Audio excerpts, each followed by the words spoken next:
आरोग्य अंक में संधिवात कारण और निवारण।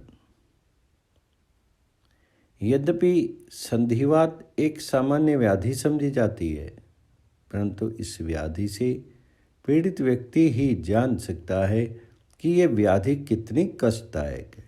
इसके निदान आदि के विषय में संक्षिप्त विचार किया जाता है। संधिवात के निदान। आयुर्वेद ने संधिवात को वात व्याधि में परिगणित किया है। संधिवात में वायु का प्रकोप विशेष रूप से होता है। प्रायः आहार विहार के अनुचित सेवन से यह रोग होता है। ठंडे बासी पदार्थ का अधिक सेवन, घी, तेल और स्निग्ध खाद्य पदार्थों का अल्प सेवन, रुक्ष और लघु आहार का अधिक प्रयोग, लगातार उपवास करना, पंचकर्म का अनुचित प्रयोग, अधिक रात्रि जागरण, अति मैथुन, अति कूदना तथा तैरना, चलना, व्यायाम आदि चेष्टाएं उचित रूप से न करना, चोट लगना इत्यादि संधिवात के कारण बनते हैं। साथ ही मलमूत्र आदि तथा आधारणीय वेगों का धारण करना, दिवा स्वप्न, चिंता, शोक, रस, रक्त आदि धातु का क्षय होना आदि संधिवात रोग के मुख्य कारण है। इस रोग का संबंध उपदंश और सुजाक आदि से भी है। संधिवात की संप्राप्ति। पहला है, आयुर्वेद में बताया गया कि अनुचित आहार विहार आदि उपयुक्त कारणों से वायु प्रकोपित होकर के शरीर की सभी संधियों में पहुंच करके वहां के श्लेष्मक कफ की मात्रा को घटा देती है, जिससे संधिवात व्याधि के लक्षण मिलते हैं। दूसरा है आधुनिक विज्ञान। मॉडर्न साइंस में संधिवात की विकृति संप्राप्ति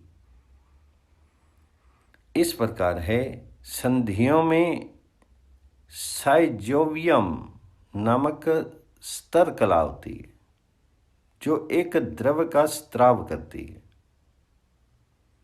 ये स्त्राव संधियों का स्त्रेहन करती है। किसी आघात, संक्रमण, प्रतिक्रिया आदि से उत्तेजित होकर के प्रतिक्रिया में साइजोवियम द्रव्य अतिरिक्त द्रव का उत्पादन करता है, जो कि शोथ की ओर अग्रसर होता है। कभी कभी विषाणु या जीवाणु भी संधियों को प्रभावित करते हैं। संधिवात के लक्षण।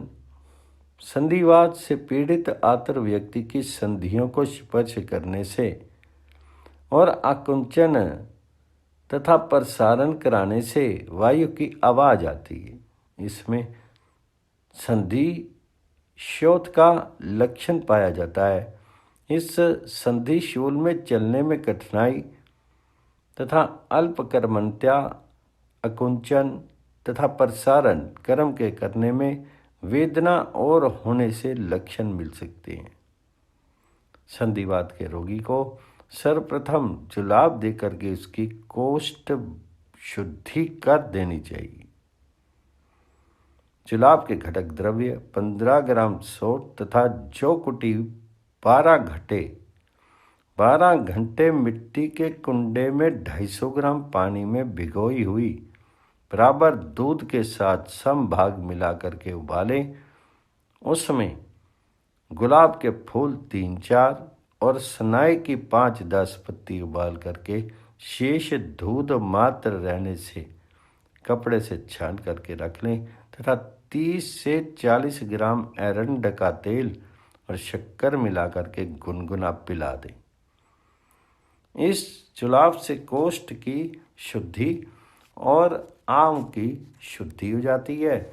इसके उपरांत भी विबंध रहे तो ये घटक है हड़ड़ तत्वक 20 ग्राम, सनाई पत्ती 20 ग्राम, रेवंद चीनी 5 ग्राम, सौंठ 10 ग्राम, काली मिर्च 5 ग्राम,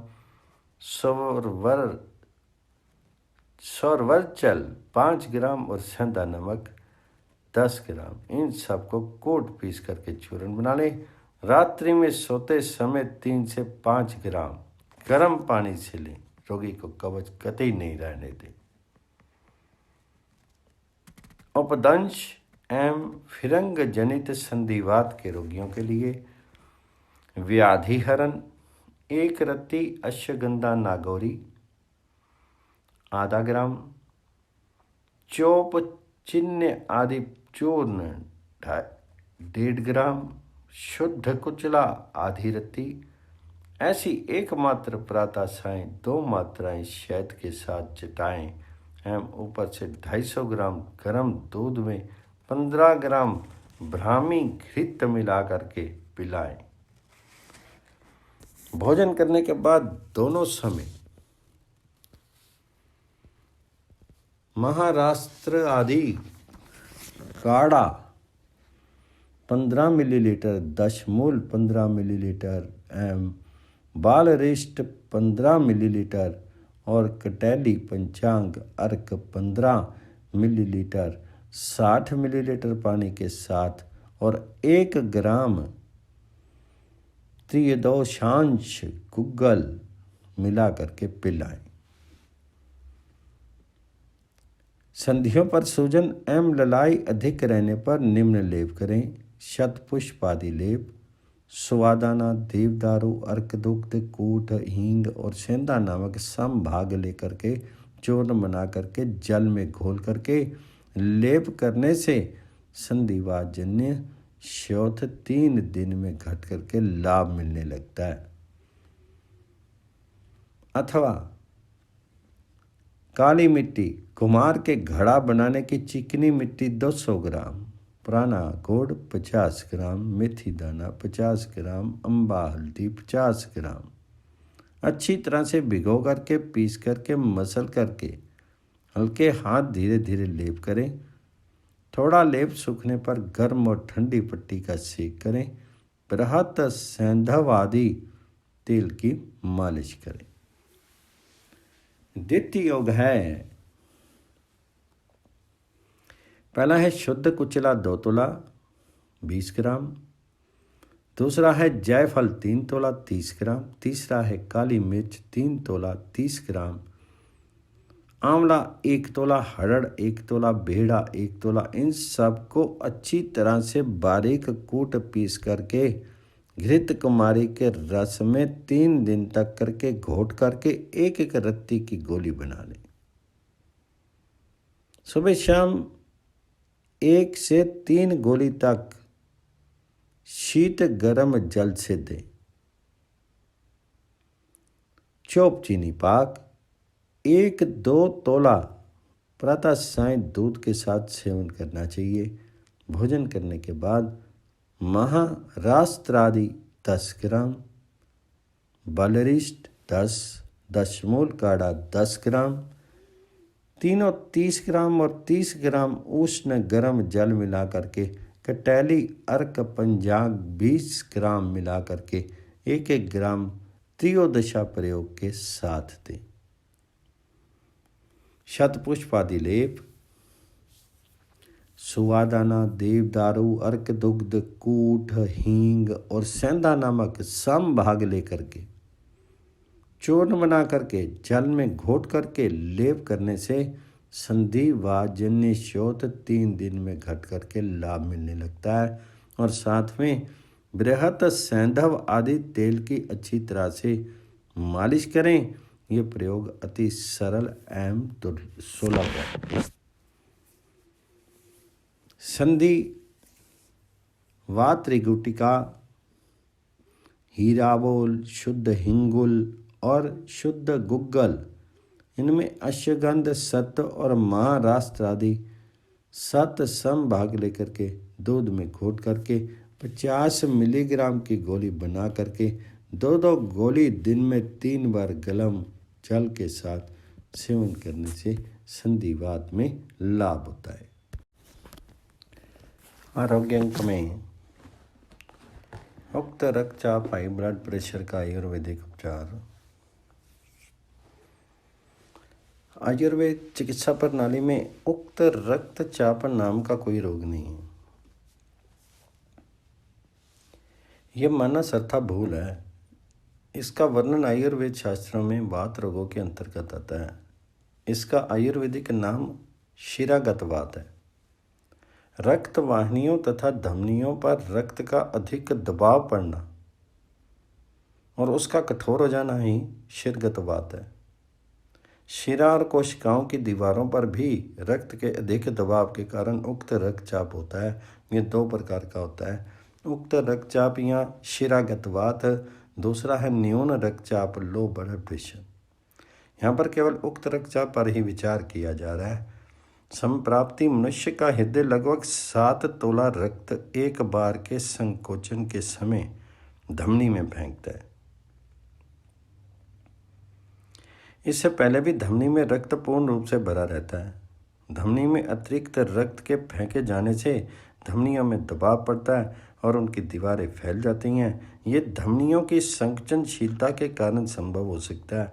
इस और विशेष ध्यान केवल आयुर्वेद में ही दिया गया है। दूसरा परिणाम, रक्त के कारण धमनियों में एक लहर पैदा होती है जो प्रारंभ में प्रबल होती है और धीरे धीरे कोशिकाओं में पहुंचने से पहले अदृश्य हो जाती है। धमनी जितनी कठोर होगी, लहर उतनी ही तीव्र गति से चलेगी। जितनी संकुचनशीलता होगी, उतनी ही धीमी गति से चलेगी। उक्त रक्तचाप के लक्षण, रोगी के सिर में, विशेष करके सिर के पीछे की ओर कनपट्टियों अर्थात कान के पीछे के भाग में दर्द होता है। यह सिर दर्द कभी कम और कभी अधिक होता है। रोगी को सुबह और शाम को चक्कर आने लगते हैं। तीसरा, हृदय की गति चाल अधिक हो जाती है। हृदय प्रदेश पर दर्द भी महसूस होता है। ये कभी भी हो सकता है। चौथा, रोगी का कार्य करने में मन नहीं लगता है। वह स्वभाव से चिड़चिड़ा हो जाता है। थोड़ा सा कार्य करने पर भी उसे थकान आ जाती है। पांचवा, रोगी की स्मरण शक्ति धीरे धीरे कम होने लगती है। छठा, रोगी को निद्रा कम आती है और आती भी है तो टूट टूट कर आती है। सातवां, मंदग्नि हो जाती है तथा भूख कम लगने लगती है और खाने में रुचि होने लगती है। आठवां, पेशाब की मात्रा कम होने लगती है। जांच करवाने पर पता चलता है कि पेशाब में शक्कर, एल्ब्यूमिन अथवा यूरिक एसिड बढ़ गया। नवा, उक्त रक्तचाप होने पर नाक और शरीर के अन्य अंगों में रक्तस्राव होने लगता है। दसवां, मल आदि का अनियमित त्याग और उसमें बदबू अधिक आती है। आयुर्वेद की दृष्टि से उक्त रक्तचाप के कारण इसका मूल कारण शरीर में वात की दिखता है। इससे धमनियां कठोर हो जाती हैं। दूसरा, यह मनुष्य के अनियमित दिनचर्या के कारण हो सकता है, जैसे समय पर ना उठना, समय पर मल त्याग नहीं करना, व्यायाम नहीं करना, शाकाहारी भोजन नहीं करना, समय पर विश्राम नहीं करना, अनावश्यक परिश्रम करना और समय पर ना सोना। तीसरा, स्त्रियों में मासिक धर्म बंद होने के समय अनियमितता का होना। चौथा, अधिक शोक, मानसिक क्षोभ, चिंता एवं क्रोध होने से भी रक्तचाप बढ़ सकता है। उक्त रक्तचाप रोग का निर्णय, आयुर्वेद चिकित्सा पद्धति के अनुसार इस रोग विज्ञान हेतु शक्षिणी नाड़ी के विषय में विशेष ज्ञान होना अनिवार्य है। इसमें 3 बातों का समावेश है। पहला है नाड़ी स्पंदन की संख्या का माप। दूसरा है स्पंदन की तालबद्धता का ज्ञान। तीसरा है नाड़ी की संकोच क्षमता। आज तो प्रायः अधिकांश परिवारों में स्त्री एवं पुरुषों में उक्त रक्तचाप रोग देखा जाता है। यदि ये शरीर में एक बार प्रवेश कर जाता है तो इससे स्थायी रूप से पीछा छुड़ाना कठिन हो जाता है। इसलिए एलोपैथी चिकित्सा पद्धति में ये असाध्य रोगों की श्रेणी में आता है और इसका इलाज उक्त रक्तचाप बढ़ जाने पर केवल लक्षणों को दूर करने की ओर ही होता है, जैसे अनिद्रा को दूर करना आदि।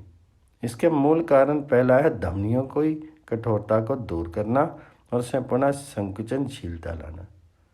दूसरा, हृदय की गति एवं स्पंदन की ताल में एक बद्धता लाना। ये केवल आयुर्वेद द्वारा ही संभव हो पाया है। इसके विकारों का उल्लेख महर्षि चरक ने सूत्र स्थान अध्याय 20 में 80 प्रकार का किया है। इनमें से कुछ एलोपैथिक हाई ब्लड प्रेशर के लक्षणों के समान हैं, जैसे हृदय की धड़कन, दांतों का टूटना, कर्णनाद, कनपट्टी में भेदन के समान पीड़ा, अल्प श्रम में थकान आ जाना, कंपन, नींद का न आना आदि। यदि आयुर्वेदिक स्वस्थ वृत्त का अनुपालन हो तो रोगी को अधिक लाभ औषधि के बिना ही हो सकता है। आयुर्वेद चिकित्सा के अनुसार वात, कफ और पित्त का सम होना ही स्वस्थ शरीर का लक्षण बताया गया है। सदा स्वस्थ एवं निरोग रहने के लिए आयुर्वेदिक स्वस्थ वृत्त के नियमों का पालन करना आवश्यक है। पहला है कायिक, वाचिक एवं मानसिक रूप से ब्रह्मचर्य का पालन करना। दूसरा है शारीरिक और मानसिक कार्य उतना ही करें जितना अधिक श्रम न पड़े। तीसरा, नित्य प्रातः वन अथवा घने पेड़ों वाले स्थान पर घूमने जाएं, जहां प्रकाश एवं स्वच्छ हवा का अच्छा प्रबंध हो, ऐसे स्थानों का सेवन करें। चौथा है नित्य तिल के तेल का अभ्यंग करके कुंकने पानी से स्नान करें। पांचवा है रात्रि में सूर्योदय से पहले भोजन करें और निश्चित समय पर सोएं। छठा है सत साहित्य पढ़ने लिखने का थोड़ी थोड़ी आदत अवश्य कर रखनी चाहिए। मस्तिष्क को थकान नहीं आए ऐसा मानसिक कार्य करें। सातवां है प्रातः शौच शुद्धि हो जाने की ओर विशेष ध्यान रखें। जड़ी बूटियों तथा अन्य आयुर्वेद क्रियाओं द्वारा निर्मित औषधियों का प्रयोग। पहला है धमनियों की कठोरता दूर करने के लिए सर्वप्रथम वैद्य इस रोग में वनस्पति सर्पगंधा अर्थात सर्पिना गोलियों या इनके अन्य कंपाउंडों का उपयोग करते हैं। सर्पिना उष्ण प्रकृति होने से पित्त प्रकृति वाले व्यक्ति को उच्च रक्तचाप के रोगी होते हैं। उनका प्रयोग करने पर तुरंत घबराहट तथा बेचैनी का अनुभव करते हैं और इस प्रकार की औषधि का पुनः सेवन करने से इनकार करते हैं। महर्षि चरक ने संचनशीलता पैदा करने के लिए चरकजा का उपदेश दिया है। उन्हें बताया कि सूखी हुई लकड़ी भी जब स्त्रेहन और स्वेदन द्वारा मन के अंदर मोड़ी जा सकती है तो फिर जीवित मनुष्य को तो स्नेहन और संवेदन द्वारा इच्छा अनुसार परिवर्तित क्यों नहीं किया जा सकता। इससे रोगी को स्थायी लाभ अवश्य मिलता है। प्रथम रोगी को बाह्य एवं अभ्यंतर स्त्रेहन कराए। स्त्रेहन के लिए सुरेंद्र तेल, बला तेल का उपयोग करें। यदि उक्त तेल का अभ्यंतर उपयोग न किया जा सके तो बादाम का तेल दूध में मिला कर दें। पित्त का अनुबंध होने पर शास्त्र के अनुसार घृत का उपयोग करें। स्त्रेहन के पश्चात रोगी को संवेदन कराना चाहिए। शिराओं की कठोरता दूर करने के लिए मृदु स्वेदन जरूर देना चाहिए। इसके लिए गर्म जल का नाड़ी स्वेदन अथवा अवगाहन स्वेद देने से ही काम चल जाएगा। उक्त रक्तचाप की औषधि है। पहली है बृहत वात चिंतामणि रस। इसे मिलाए हुए द्रव्यों में क है स्वर्ण भस्म। ये मधुर स्निग्ध और बृहद गुण युक्त होने से वात का शमन और रक्त प्रसादन कर सेंद्रिय विष का शमन करता है। स्निग्ध और शीतल गुण से जीव रक्तवाहिनी शिराओं की कठोरता कम करता है। रसायन होने से वृद्धावस्था की वात बाहुल्यता को नियमित करता है। ख है रौप्य भस्म, चांदी की भस्म। ये अम्लरस शीतल, स्निग्ध और मधुर विपाक वाला होने से शिराओं के कोने के कफ अंश को बढ़ाएगा। इससे कठोरता कम होगी। ये शरीर के सेंद्रिय विष को निकाल करके अकुंचन, प्रसादन आदि गुणों की वृद्धि करेगा। शरीर की अंग प्रत्यंगों के रोगों की दुर्बलता दूर होगी और हृदय शक्तिशाली बनेगा। गह लो भस्म। ये हृदय व्यथाजन्य रोग नष्ट करता है। लो भस्म के सेवन से शरीर शुद्ध होकर के रक्ताणु बलवान बनते हैं। रसायन होने से ये वृद्ध अवस्था जन्य प्रविद्ध वात का नियमन करता है। ये व्याधि को दूर करके शरीर को निरोग बनाता है। घ है अभ्रक भस्म। ये स्निग्ध तथा शीतल होने से वायु का शमन करता है, मधुर रसात्मक होने से वात का शमन करता है तथा जीव रक्त वाहिनी शिराओं में मृदुता लाता है। द है रस सिंदूर। ये हृदय के लिए पौष्टिक, वातनाशक और विषनाशक होने से उक्त रक्तचाप में हितकर है। च है घी कार। उद्रस्त अंगों को व्यवस्थित कर दूषित अंश को शरीर से बाहर करने के लिए पक्काशय को स्वस्थ बनाता है। इस प्रकार बृहत वात चिंतामणि रस उक्त रक्तचाप रोग में एक उपयुक्त औषधि है। दूसरा है युगेंद्र रस। युगेंद्र रस में स्वर्ण का परिमाण अपेक्षा या अधिक होने से सेंद्रीय विष का नाश करके रक्त का प्रसादन करता है। रक्त का बल कारक होने से हृदय के संकोचन एवं प्रसारण प्रक्रिया को नियमित करता है, जिससे रक्तचाप की वृद्धि कम होती है। ये अप्रत्यक्ष रूप से पाचन संस्थान और मूत्र संस्थान पर भी अपना असर करता है। इस रसायन के सेवन से अजीर्ण, वात विकार, निद्रा नाश आदि रोग भी दूर हो जाते हैं। तीसरा है भृंगराज आसव। इसमें पहला मूल द्रव्य भृंगराज है। दूसरा द्रव्य हड़ड़ है जो अधिक मात्रा में है। हड़ड़ की वजह से प्रथम प्रत्यक्ष क्रिया पक्काशय पर होती है। ये पक्काशय को धीरे धीरे स्वच्छ करके बद्धकोष्ठता को दूर करता है। इससे वात दोष का निर्माण कम होता है, जो कि रक्तचाप की वृद्धि का मूल है। अतः अप्रत्यक्ष रूप से ये रक्तचाप वृद्धि के लिए उपयोगी है। अर्जुन त्वक। यह रक्त शोधक और विषनाशक होने से सेंद्रीय विष को दूर करके रक्त को शुद्ध करता है। रक्तचाप वृद्धि को प्रारंभिक अवस्था में श्वास, दाह, तृष्णा आदि लक्षण हों तब इस का प्रयोग करना चाहिए। चंद्रभागा सर्पगंधा। ये वात और कफ को दूर करती है, उष्ण होने से वायु का अनुलोमन करती है तथा रक्तचाप वृद्धि को कम करती है और निद्रा लाती है। जटामासी। इसके कड़वी शैली एवं शीतल होने के कारण रक्तचाप वृद्धि रोग के साथ मधुमेह रोग हो तो धमासा शंखपुष्पी के साथ उपयोग करने से शक्कर कम हो जाती है। यह मस्तिष्क की पीड़ा और दिल की धड़कन को दूर करती है। शंखपुष्पी। ये सारक और उष्ण होने से वायु का अनुलोमन करती है। ये शिराओं की कठोरता दूर करके रोग को दूर करती है। रसायन होने से वृद्धा अवस्थाजन्य बढ़े हुए वायु का नियमन करके रोग को दूर करती है। मेध्या होने से मस्तिष्क को शक्ति देगी और निद्रा आने लगेगी। धमासा जवासा। शीतल होने से ये रक्त शोधक एवं रक्त रोधक है। रक्त शोधक होने से शुद्ध रक्त द्वारा हृदय को शक्ति मिलती है तथा हृदय का कार्य नियमित होने लगता है। ये कषाय रस एवं लेखन गुणों से शिराओं की कठोरता को कम करता है। रोगी की विशेष अवस्था में पहला, यदि सिरदर्द दिखो तो कपर्दी भस्म तथा अकीक भस्म आंवले के मुरब्बे के साथ देवें। रात्रि में बृहत वात चिंतामणि रस और सर्पगंध चूर्ण मिला करके दूध के साथ देवें।